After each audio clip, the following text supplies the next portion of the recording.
So I'm now going to turn to the actual meeting program, and I would like to introduce Mr. Carl Roy.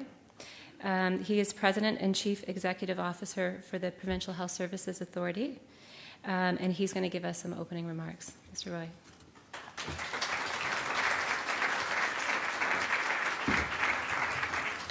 Well, good morning, everyone.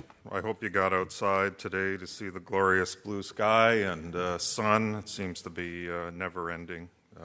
So those of you who are from the UK or other areas, do make a point of getting your vitamin D. So I want to thank Dr. Stigant and Dr. Gill for chairing this conference. And I'm extremely pleased to welcome you to BC Kidney Days 2015. This whole program and the great work of many of you in this room has been an enormous point of pride for me, not only as CEO, but also in former roles related to PHSA. It's a great example of what can be done when people come together in a unified approach that's focused on the patient and focused on outcomes. So very nice opportunity to be with you again this year.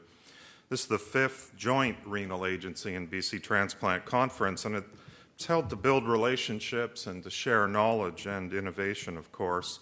And over the past number of years, we've made tremendous improvements in BC towards increasing access and timeliness of care for people with kidney disease. The BC Renal Transplant Partnership is another point of pride. It's the first in Canada, and it aims to provide seamless care and optimal health for kidney patients through their journey from diagnosis to transplant. Many of you in this room have helped make this possible by providing direct care, engaging in change leadership and quality improvement, or participating in research that has shifted our approach to kidney disease. And over the next 2 days, you'll hear about a range of innovative programs and initiatives developed right here in BC.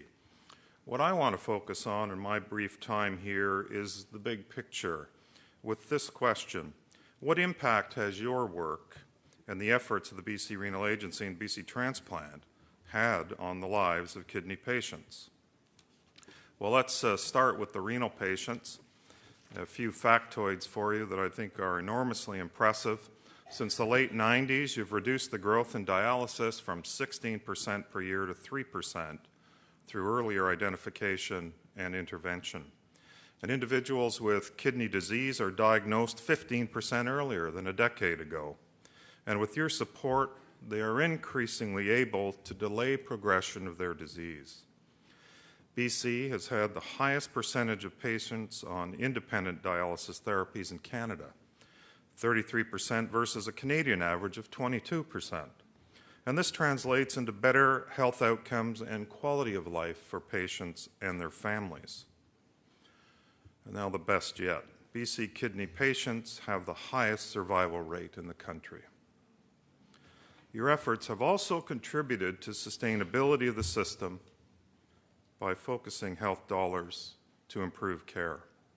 So, for example, the BC Renal Anemia Management Protocols have resulted in cost savings of $10 million over the past 5 years. Now look at kidney transplant patients. BC continues to lead the country when it comes to living kidney donation. Our rate of 23 donors per million population is more than 50% above the national rate of 15. Our investment in deceased donation is also having a positive impact. Some examples of progress we've made in this area include the creation of new roles to support donation, physician champions, and in-hospital donation coordinators, education and in-service training for critical care staff, the expansion of donation after cardiac death.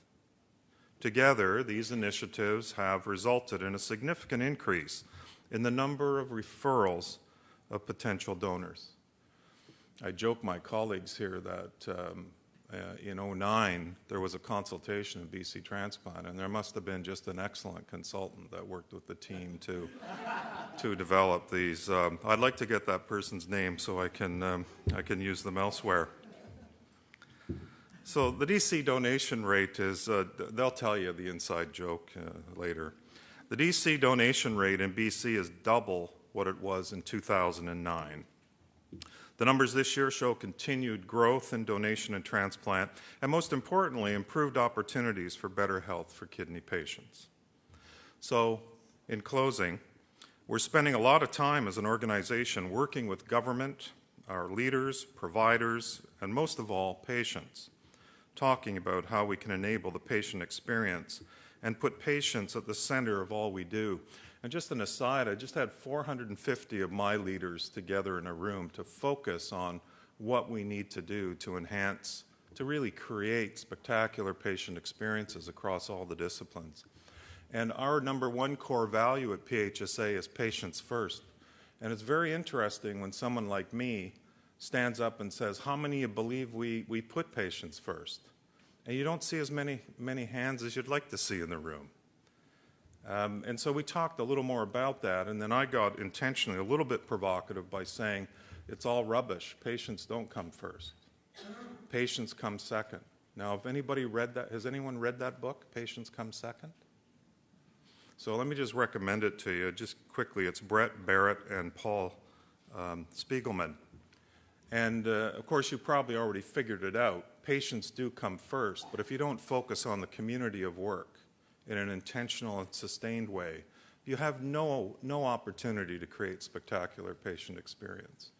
So I do believe in our province there's going to be a renaissance in putting patients first. And programs like this are going to be huge, huge examples of how to get it right.